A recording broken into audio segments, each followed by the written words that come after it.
우리가 신앙생활 여러분 유아과 같이 용맹스럽게 막 물불을 안 끓일게 내가 열심히 할 수 있어요. 근데 중요한 거 하나 놓치면 안 돼. 아버지의 마음을 놓치면 신앙생활 황이야. 네, 오늘 우리 사무엘하 20장입니다. 20장 14절에서 12절 말씀을 우리 함께 보시도록 할게요. 우리 같이 교독하기로 하겠습니다. 세바가 이스라엘 모든 지파 가운데 두루 다녀서 요압은 예루살렘으로 돌아와 왕에게 나아가니라. 아멘. 지난 시간에 우리가 압살롬의 반역으로 다윗이 왕궁을 버리고 피난길을 오르는 그 장면, 그 가운데서 하나님께서 후세를 통해서 아히도벨의 모략을 무산시키는 과정을 우리가 살펴보았습니다. 결국 압살롬의 반역은 실패로 끝나게 되었죠.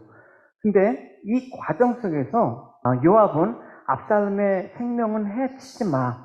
왜냐하면 자기 아들이니까 아무리 반역자라도 아들을 죽이라고 명령할 수는 없지 않겠습니까? 근데 요압이 다윗의 명령을 묵살하는 것입니다. 그래서 압살롬을 죽이게 되죠. 그래서 사실 다윗에게 있어서는 전쟁의 승리보다도 더 중요한 것이 있었을 것입니다. 압살롬이 죽지 않는 것. 그 소식을 듣고자 했는데 압살롬이 죽었다라는 말을 듣게 됐습니다. 근데 그 죽었다라는 말에 다윗의 반응이 어떻게 보이는지 여러분 한번 보십시오. 보시면 그제서야 왕은 압살롬이 죽었다라는 것을 알았습니다. 왕은 마음이 찢어질 듯 아팠습니다. 왕은 성벽 위에 있는 방으로 올라가서 내 아들 압살롬아, 내 아들 압살롬아, 차라리 내가 죽었어야 하는 건데 압살롬아, 내 아들아, 내 아들아 하며 울었습니다. 네. 여러분, 이 다윗의 반응, 이 자식을 잃은 그 아버지의 슬픔이 여러분 충분히 느껴지실 것입니다. 그래서 압살롬의 죽음에 대해서 다윗은 무엇을 생각했겠습니까? 얘가 나를 반역해갖고 죽었어. 압살롬의 그런 과정을 통해서 슬픔이 다가온 게 아니라 이게가 죽은 궁극적인 원인은 나한테 있다라는 걸 알았기 때문에. 왜냐하면 거슬러 올라가서 다윗이 밧세바와 범죄함으로 인해서 생긴 그 나단 선지자의 책망과 그 집에 몰아닥칠 그 칼의 바람에 대해서 예언을 했기 때문에 그 예언이 성취된 이 과정으로 보았기 때문에 이 압살롬의 죽음은 압살롬의 죄뿐만 아니라 결국 나의 죄와 연관이 되어 있다는 사실을 알았기 때문에 다윗은 그렇게 슬픈 거예요. 그래서 여러분 같으면 이 같은 반응 속에서 여러분 아버지의 그 찢어지는 마음, 사랑을 보실 수가 있죠. 우리도 왜냐하면 자식을 기르는 입장이기 때문에 자식이 아무리 잘못해도 자식이 잘못되는 건 원치 않은 게 부모의 마음이지 않습니까? 근데 이 마음 가운데 염장을 지르는 사람이 한 명 있어요. 그 누굽니까? 요압이에요. 네, 요압이 불만을 갖는 거예요. 그때 요압이 왕의 집으로 들어가서 왕에게 말했습니다. 오늘 왕께서는 왕의 모든 군대를 부끄럽게 만드셨습니다. 그들은 오늘 왕의 목숨을 구해 주었습니다. 그들은 왕자들과 공주들과 왕비와 후궁들의 목숨도 구해 주었습니다. 그런데도 왕께서는 왕을 미워하는 사람을 사랑하시고 왕을 사랑하는 사람들을 미워하심으로 그들을 부끄럽게 만드셨습니다. 오늘 왕께서는 왕의 지휘관들과 군인들이 왕에게는 있으나마나한 사람들이라는 사실을 분명하게 보여주었습니다. 압살롬이 살고 우리 모두가 죽었더라면 왕께서는 오히려 기뻐하셨을 것입니다. 자, 이제는 나가서 왕의 종들을 격려해 주십시오. 살아계신 여호와께 맹세드리지만 왕께서 나아가지 아니하시면 오늘 밤에 왕의 곁에 남아있을 사람은 아무도 없을 것입니다. 그렇게 되면 왕에게는 젊은 시절부터 지금까지 당해온 모든 어려움보다 더 큰 어려움을 당하게 될 것입니다. 여러분, 이 말만 들으면 요압은 참 충성스러운 사람 같아요. 왕에게 직원도 서슴지 않냐고 왕에게 왕의 자리에서 바른 길로 갈 수 있도록 교훈하는 되게 충성스러운 신하 같아요. 이 장면만 보면 그렇지만 저는 맥락에서 보면 또 요압이 그동안 저질렀던 일들을 생각하면 요압은 참 다윗의 마음을 헤아리지 못한 신하였습니다. 다윗은 하나님께 잘못도 했어요. 선 공로한 짓, 용서받을 짓도 했지만 하나님께서 다윗에게 말씀하신 딱 한 가지 평가를 여러분 잊지 마세요. 그건 뭡니까? 다윗은 내 마음에 합한 자다. 합한 자다.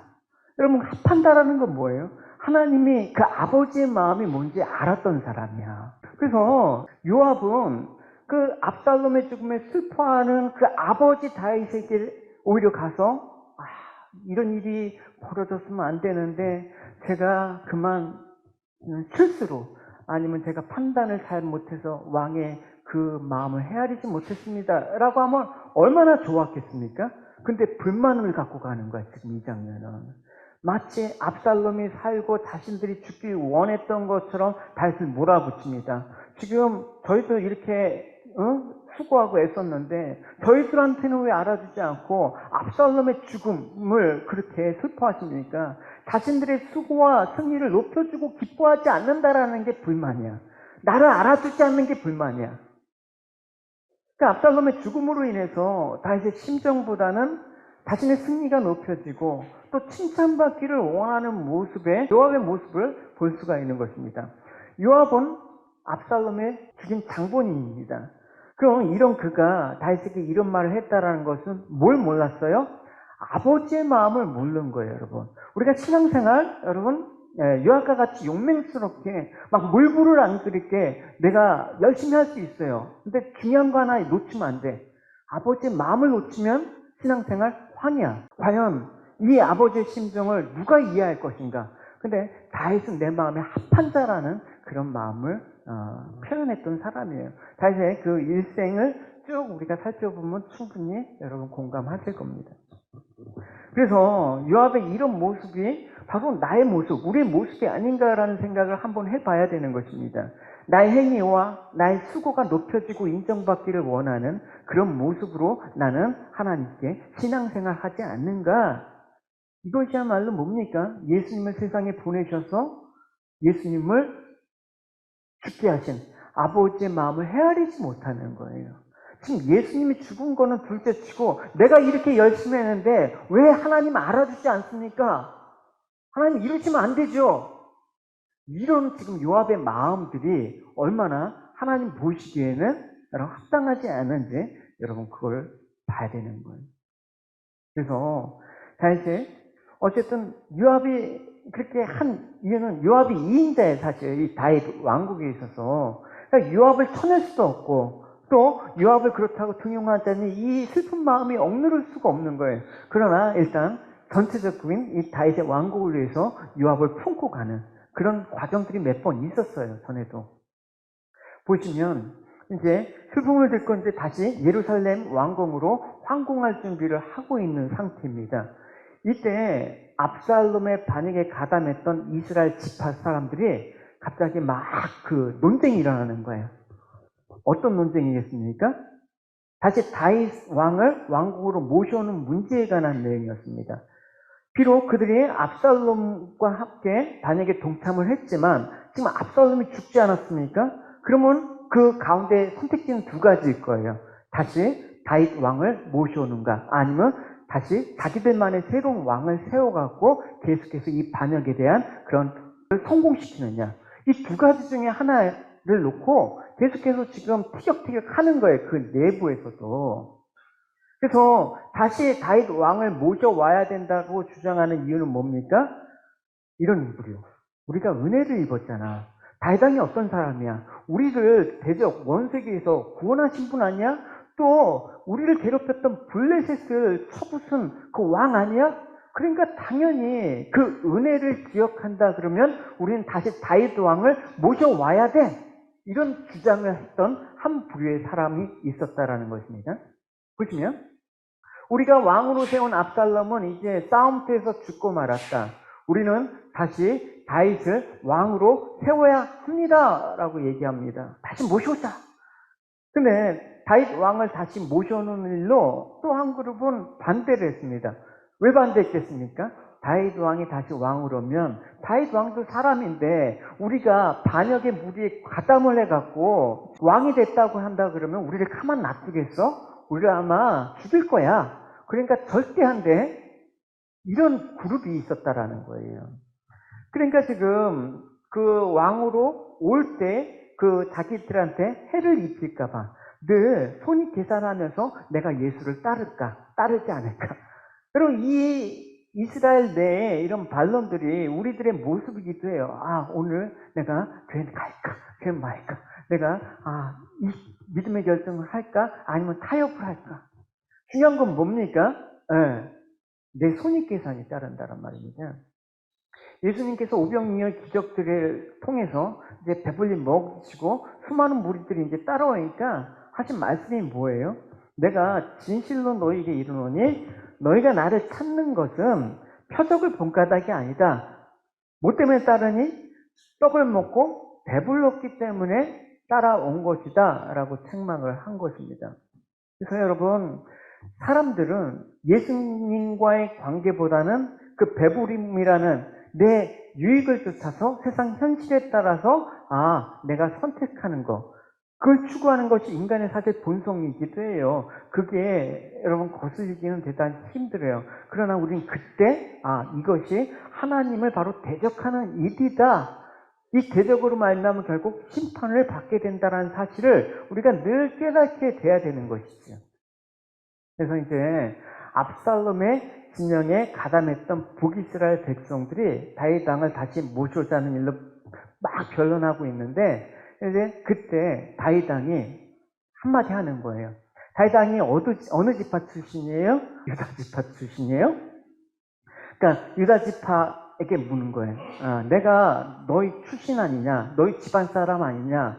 다른 지파는 다 몰라도 너희만큼은 나를 다시 왕으로 황궁할 수 있도록 준비해갖고 일을 추진해야 될 거 아니냐? 우리가 남이가? 그렇게 얘기를 하는 거예요. 예. 그리고 다윗은 한 가지 조치를 더합니다. 압살롬의 진영에서 반역에 동참했던 그 압살롬의 군대 장관이 있어요. 그 군대 장관이 누구냐면 아마샤. 아마샤를 다윗의 입장에서 보면 제거해야죠. 감히 압살롬의 군대 장관이었으니까 살려두면 안 되죠. 근데 아마샤를 품습니다. 그래서 아마샤를 오히려 자신의 군대 장관으로 삼아요. 그러면 여러분 누가 불만이 있겠어요? 지금 요압이 군대 장관이란 말입니다. 압살롬을 죽인 그 요압을 밀어내고 아마샤를 군대 장관으로 앉히겠다라는 건 뭐가 불씨가 이제 또 생긴 거죠. 어쨌든 이렇게 유다 지파에게 회유를 하고 또 아마샤를 다시 품고 또 군대 장관으로 앉힘으로 인해서 이제 모든 것들이 이제 또 새로운 국면으로 접어들게 되는 거예요. 보시면 그대들은 나의 형제요, 나의 집안 사람들이요. 그런데 어찌하여 그대들은 왕을 다시 모시는 일에 아무 말이 없어. 그대는 유다 지파예요.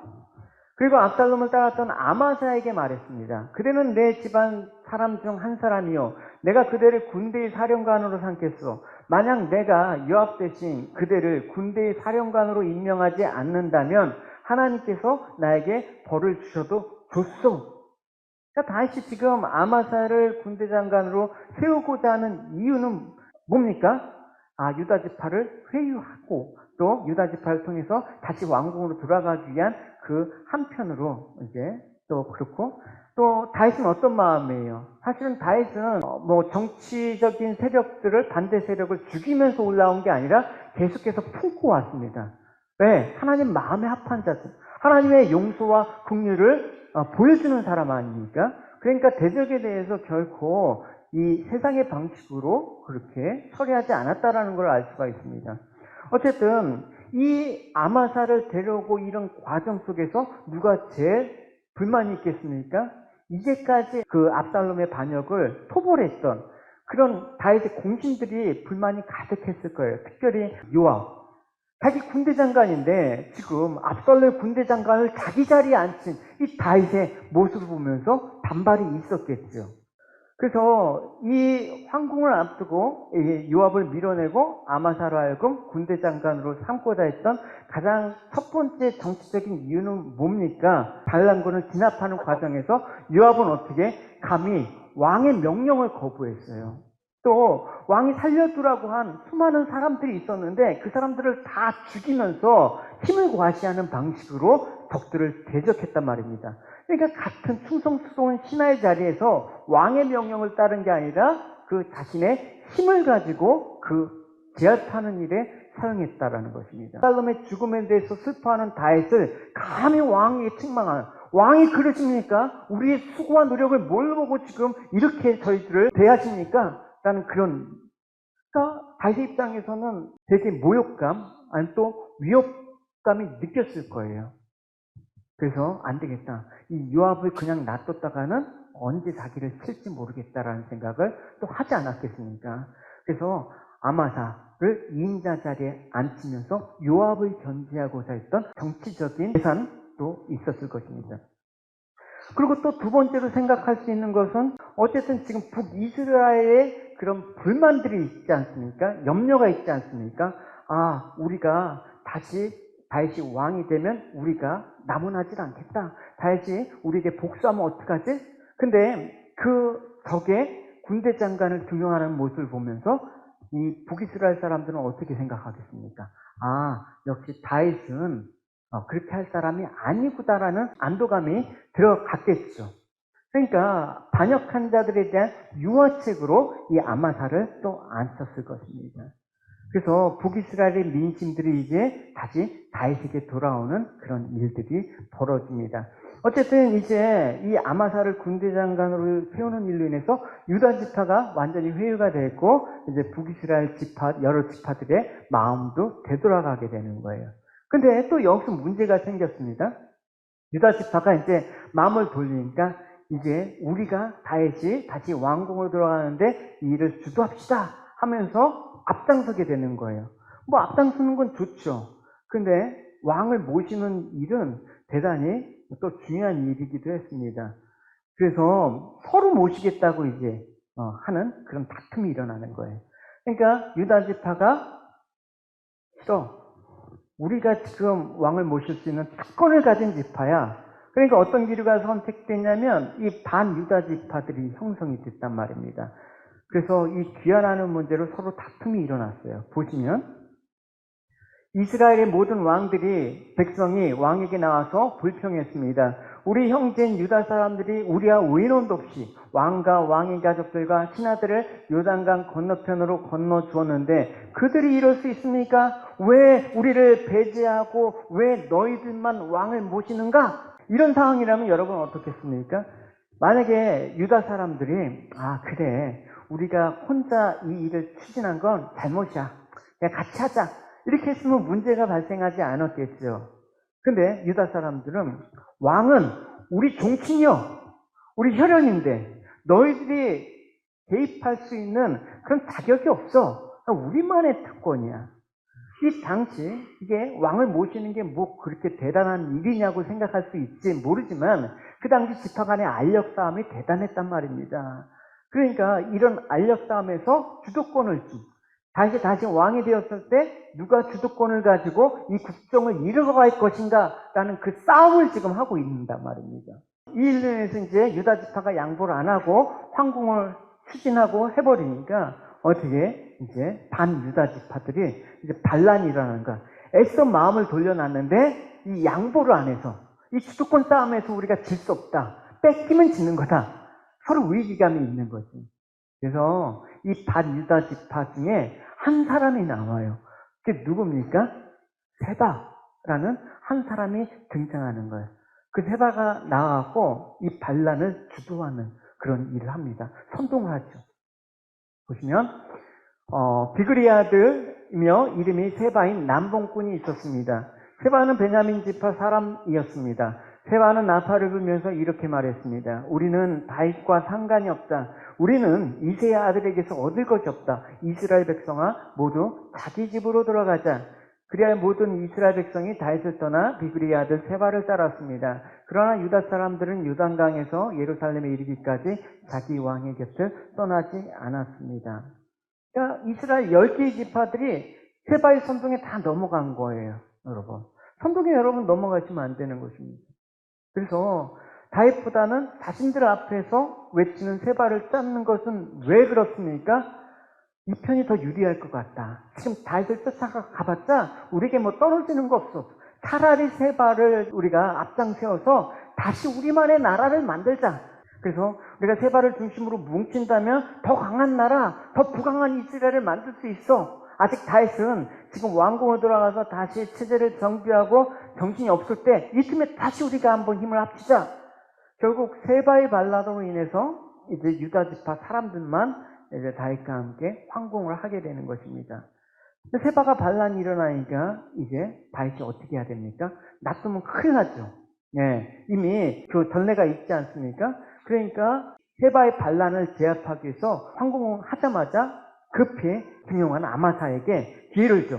너가 이때다. 세바의 난을 완전히 평정해서 너가 이스라엘의 2인자로 그리고 요압의 세력을 완전히 이제 꺾을 수 있는 저를 기회야 하면서 아마사에게 명령을 내립니다. 빨리 군대를 소집해갖고 저 세바의 난을 진압해라.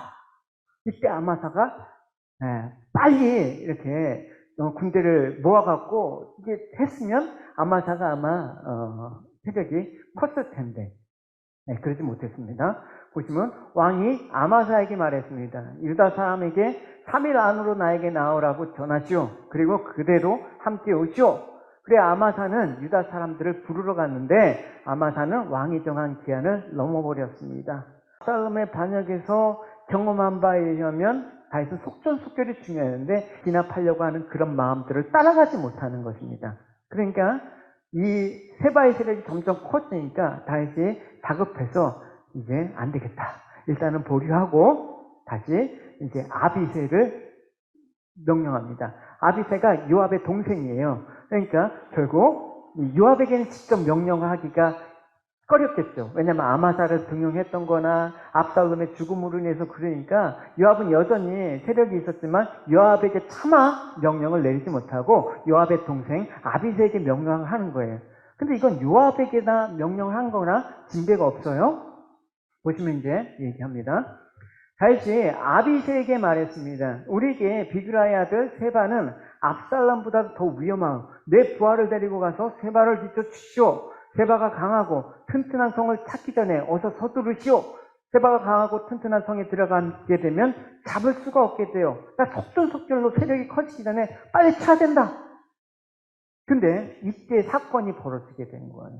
이때 어떤 사건이 벌어지냐면 요압이 이제 요압과 그 군대가 세바를 쫓는 길에 아마사가 이제 뒤늦게 이제 그 정비를 했죠. 그래갖고 아마사가 급히 이제 요압을 맞으러 오게 되는 거죠. 그때 아마사가 이제 요압이 왔으니까 인사를 합니다.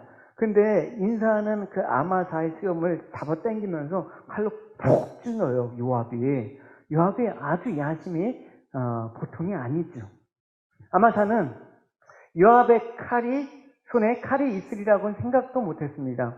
요압은 칼을 아마사의 배를 찔러 넣었습니다. 그러자 아마사의 창자가 땅 위에 쏟아졌습니다. 아마사는 그 자리에서 죽었기 때문에 요압이 다시 아마사를 칼로 찌를 필요가 없었습니다. 그리고 나서 요압과 그의 동생 아비새는 계속해서 비그라의 아들 세바를 뒤쫓아갔습니다.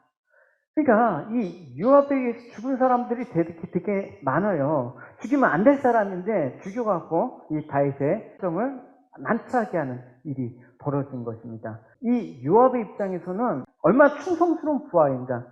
실질적으로 그랬어요. 요압은 다윗과 정말 어려움들을 같이 하면서 어려움들을 헤쳐나갔단 말입니다. 근데 요압이 죽인 사람들, 그 아브넬은 이제 이스보셋, 이 사울의 아들 하나를 데리고 와갖고 북이스라엘 정권을 따로 세워갖고 다윗과 대립했습니다. 근데 그 아브넬이 협상하러 왔는데 그 요압이 또 죽여버렸죠. 그 다음 압살롬, 그 다음 또 아마사. 이렇게 죽이면 안 되는, 다윗은 그 사람들을 품으면서 계속해서 이스라엘 왕국을 하나로 만드는데 자꾸만 걸림돌이 되는 일들을 했단 말입니다. 그러면서 나는 왕을 위해서가 있습니다. 근데 왜 나를 알아주지 않습니까? 나를 왜 이렇게 찬밥 신세를 합니까? 라고 얘기하는 것입니다. 그러니까 충성스러운 것 같지만 충성스럽지 않은, 우리가 신앙이 있는 것 같지만 신앙이 없어. 우리가 하나님을 믿는 것 같지만 하나님을 대적해. 하나님을 따르는 것 같지만 하나님을 따르지 않아. 이런 요압의 모습에서 우리 모습을 볼 수 있었으면 좋겠습니다.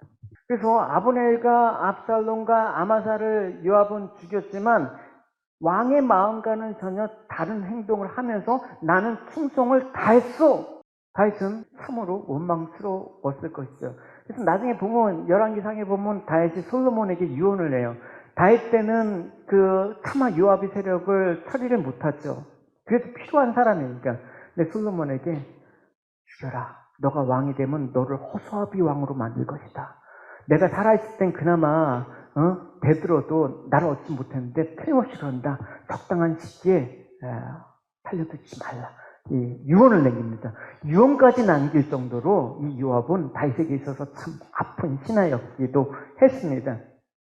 그래서 이제 어쨌든 아마사를 죽였어요. 지금 커다란 지금 이슈가 뭐예요? 세바의 난. 계속 반란을 진압해야 되는 사건이죠. 이제 아마사를 죽이니까 이제 요압과 아비새가 세바를 맹추격하는 거예요. 막 몰아붙이는 거예요. 보시면 오늘 본문 14절과 15절입니다. 예, 여기까지 이런 배경을 이해하셔야지 이 장면이 이제 이해가 되기 때문에 제가 쭉 스토리를 얘기했습니다. 14절 같이 읽겠습니다. 시작. 세바가 이스라엘 모든 지파 가운데 두루 다녀서 아벨과 벤마가 베람 온 땅에 이르니 그 무리로 다 모여 그를 따르더라. 이에 그들이 벤마가 아벨로 가서 세바를 애우고 그 성읍을 향한 지역 언덕 위로 토성을 쌓았고 요압과 함께한 모든 백성이 성벽을 쳐서 헐고자 했다. 이 아벨과 벤마가라는 지역은 팔레스타인 북쪽, 동북쪽 거의 끝입니다. 그러니까 이 세바의 무리가 저 북쪽 끝까지 몰아졌다라는 것은 숲에 몰렸다라는 거예요.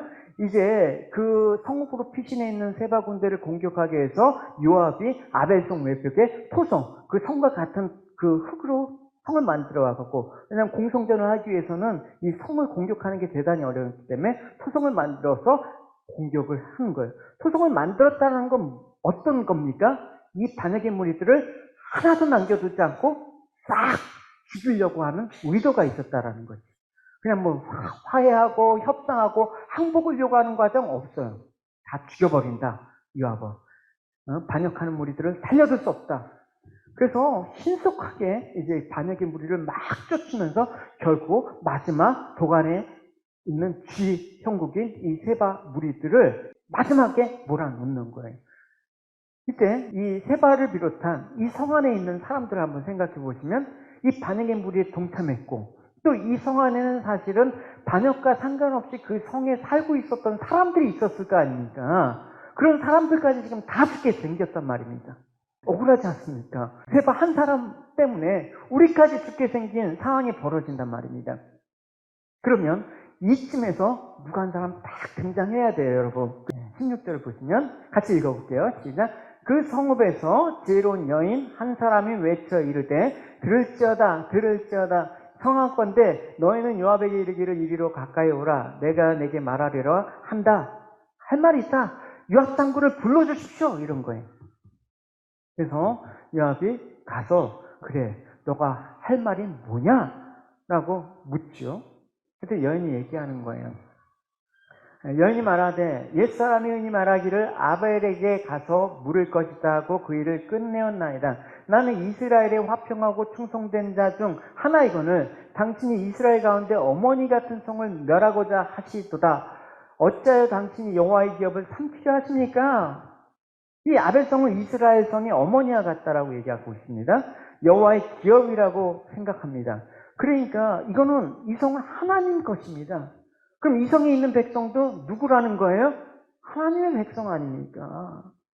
네, 지금 하나님 백성을, 하나님의 기업을 멸하시려 합니까? 근데 요압은 지금 반란자 세바를 잡기 위해서 여호와의 기업인 아벨성을 쳐서 저 성 안에 있는 반역자들 다 죽여서 내가 이 반란을 진압했다. 그런 지금 성과를 얻고 싶은 거야.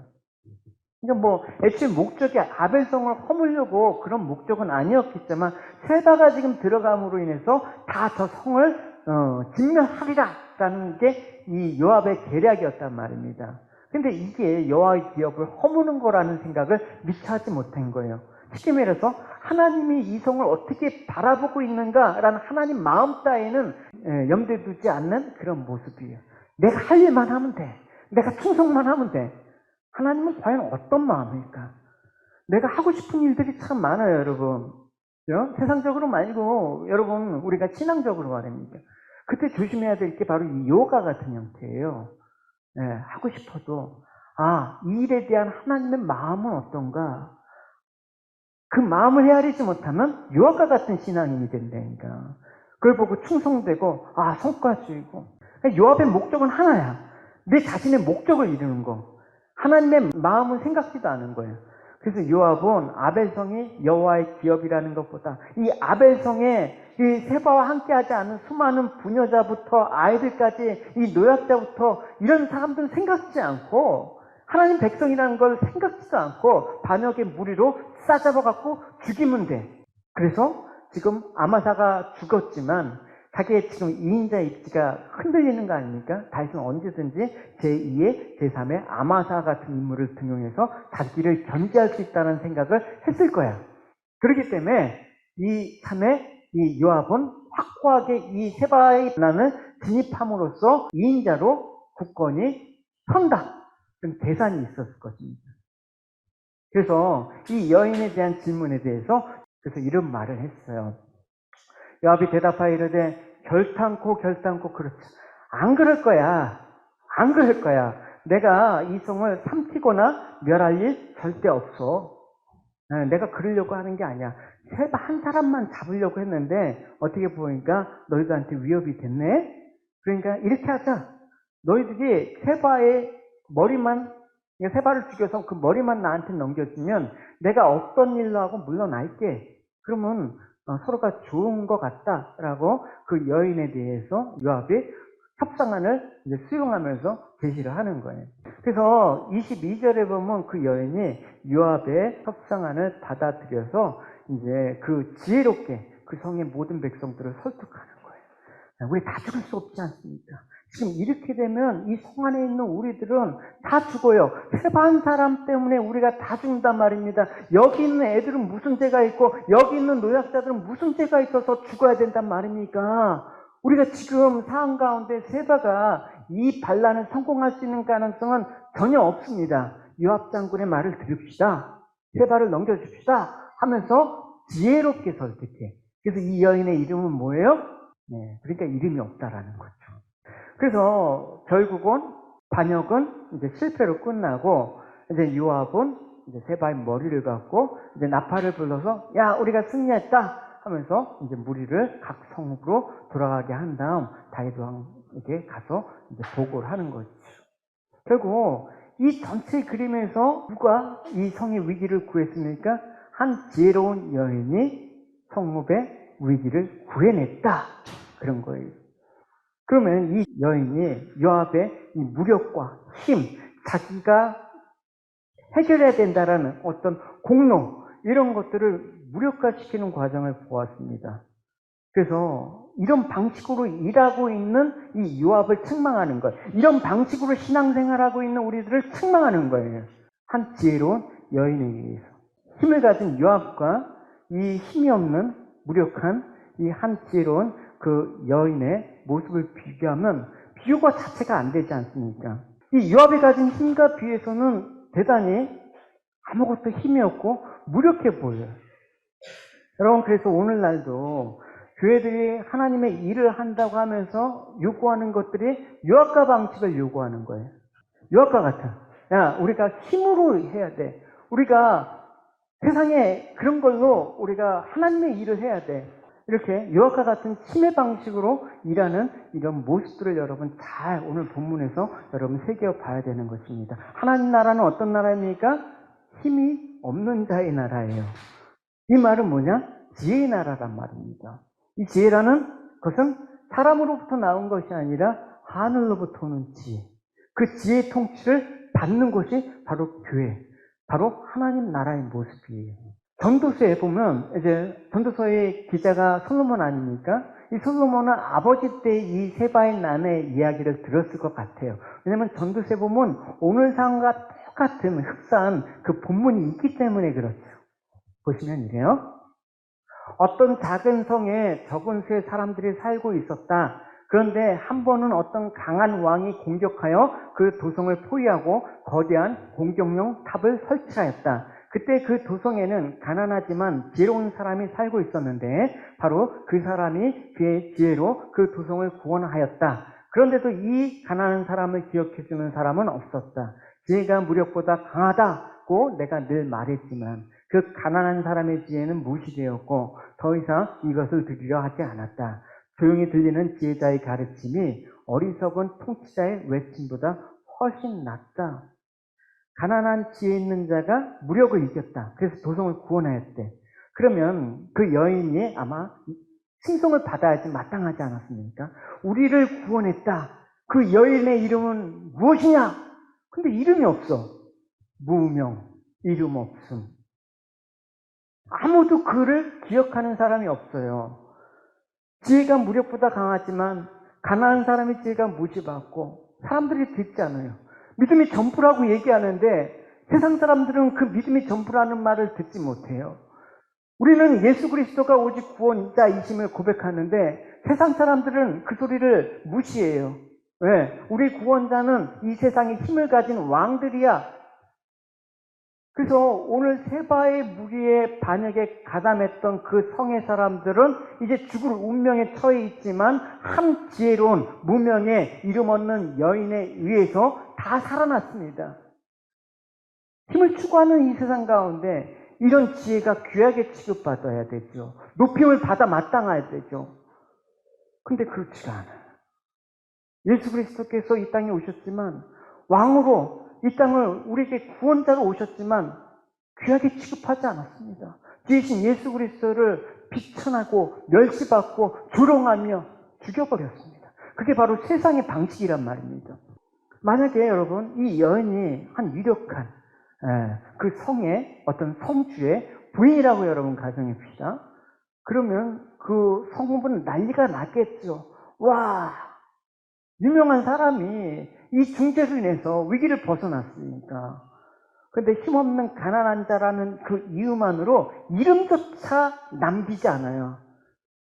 우리가 이런 보잘것없는 여인의 그런 지혜로 살아남았다.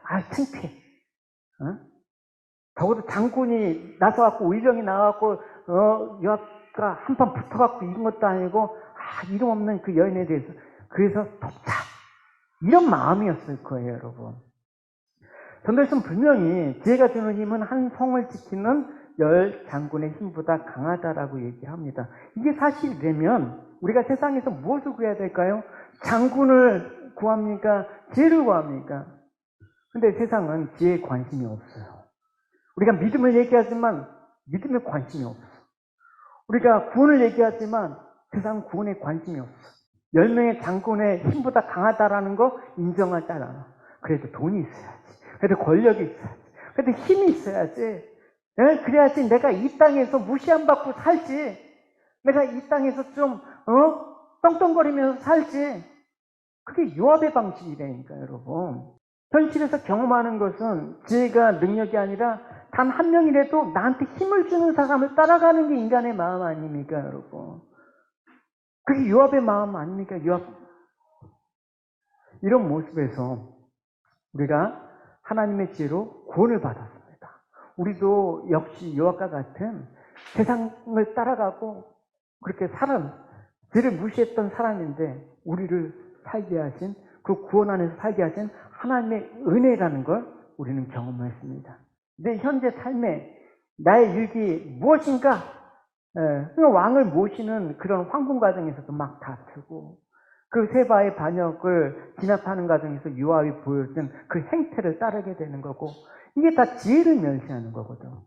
우리가 한 주일을 살면서 우리는 예수님을 따른다고 했지만 정말 예수님을 멸시하고 지으신 그 하나님의 마음들을 헤아리지 않고 그냥 내 식대로 했던 것들이 얼마나 많은지 우리가 오늘 본문에서 생각해보지 않으면 우리가 엉뚱하게 요압의 충성스러운 걸 우리가 본받아야 돼. 이와 같이 되는 거예요. 고린도전서에 오직 부름을 받은 자들에게 유대인이나 헬라인이나 그리스도는 하나님의 능력이요 하나님의 지혜니라. 하나님의 어리석음이 사람보다 지혜롭고 하나님의 약하심이 세상 사람보다 강하다라고 말씀합니다. 그러니까 세상에 보내신 가난한 자의 지혜 누구입니까?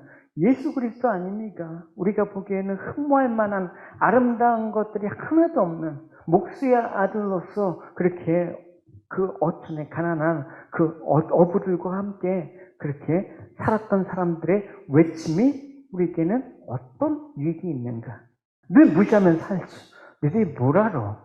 뭐 배운 것도 쌓이고, 학벌도 없고, 뭐 돈도 없고, 명예도 없고, 너희들이 뭘 알아? 이런 가난한 자의 외침. 예수 그리스도께서 그러셨습니다. 이 가난한 지혜자의 외침. 근데 이 말을 듣는 사람이 누구다? 하나님의 백성이다. 할렐루야. 그걸 듣는 자로 여러분들을 모으셨어. 그걸 듣는 자로, 순종한 자로 여러분들을 만드셨어. 그러면 우리의 삶들은 되게 귀한 거죠. 예.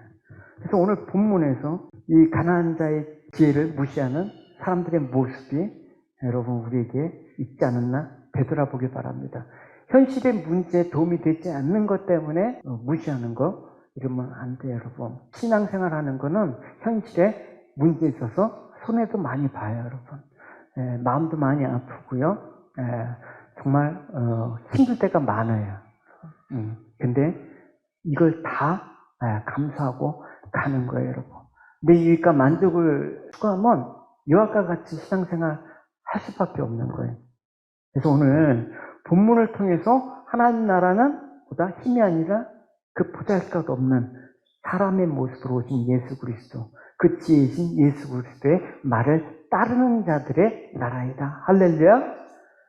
내가 세상적으로 많이 했는데 결국 그게 하나님 나라와 상관없는 일이었어. 내가 열심히 살았는데 하나님과는 무관한 일을 하면서 열심히 살았어요. 내가 이제까지 바른 선택을 하면서 살아왔는데 지나고 보니까 어떤 거였습니까? 내가 그때 좀 더 잘했으면, 내가 그때 이런 선택을 했으면, 내가 그때 좀 더 노력을 했으면 내가 지금 더 나았을 텐데. 근데 지금 우리의 선택도 한 10년 지나면 후회 안 할까요? 그러니까 여러분 날마다 우리가 하나님의 지혜를 구하면서 우리의 삶들을 어떻게 이끌어 가시는지 하나님께서 그 지혜의 여인과 같은 방식으로 우리를 이끌어 가실 때 그리스도의 지혜를 늘 인정하며 살아가실 때 결국 구원의 그 길들을 하나님께서 이끌어 가실 것입니다. 할렐루야. 마태복음에 보면 하나님 나라의 방식에 대해서 예수님께서 말씀하신 적이 있어요. 바리새인들이 나가서 어떻게 하여 예수를 죽일까 의논하거늘 예수께서 아시고 거기를 떠나시니 많은 사람이 따르는지라 예수께서 그들의 병을 다 고쳐주셨는데 뭐라고 얘기하셨냐면 자기를 나타내지 말라라고 경고를 하셨습니다. 자기를 나타내지 말라라는 건 뭡니까? 병 고침을 받은 거 드러내지 말라. 이게 지혜로우신 예수님이 일하시는 모습이에요. 세상은 요란한 힘으로 하나님의 일을 이렇게 나는 하는 사람이다. 나는 믿음이 좋은 사람이다. 나는 기도하는 사람이다. 나는 성경을 많이 하는 사람이다. 이렇게 자기를 드러내는 방식. 난 하나님께서 이렇게 병을 고쳐서 난 이렇게 쓰임을 받는 사람이야. 근데 그러지 말라라는 거예요. 철저하게 하나님이 하셨다. 자기를 부인하면서 아버지의 영광만을 드러내는 삶을 사신 예수님의 모습을 보면서 너희도 그와 같이 살아라 라고 얘기를 하고 있는 거예요. 이와 같이 자신을 드러내지 않는 거, 그런 삶들을 살아야 되는데 요압은 어떻게 하면 자신의 영광을 위해서 살인까지도 불사하면서 왕의 명령을 거부하면서까지 이를 이루기 위해서 나갔던 요압의 모습에서 우리는 하나님 나라의 원리와는 정반대의 삶을 살았던 불신앙의 모습을 확인할 수가 있어야 되는 것입니다. 야고보서에 보면 지혜에 대해서 언급하고 있는데 두 종류에 대해서 언급을 하고 있습니다. 바로 하늘로부터 오는 지혜, 그 다음 또 땅에서 나오는 지혜를 언급하고 있습니다. 그 구분이 명확해요. 이게 하늘에서 온 건가 땅에서 온 건가 아리까리하지 않아요, 여러분. 보시면 이래요. 그러나 마음속에 지독한 시기심과 이기적인 욕망이 있다면 여러분들은 자랑하지 마십시오. 그리고 진리를 거스려 거짓말하지 마십시오. 이런 지혜는 하늘에서 온 것이 아니라 세상적이고 정력적이고 마귀적인 것이다. 요압은 지혜가 있었습니다. 근데 그 지혜가 어떤 거였습니까? 자기 이기적인 욕망, 자기 자랑, 시기심.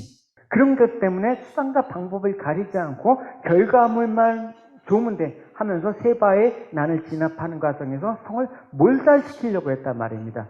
또 다윗의 그런 마음들을 헤아리지 못해서 아마사를 죽여버린 그런 모습을 발견할 수가 있는 것입니다. 여러분, 내 마음 가운데 나는 이런 시기심과 이기적인 욕망과 자기 자랑의 모습이 없는가 살펴볼 수 있길 바랍니다.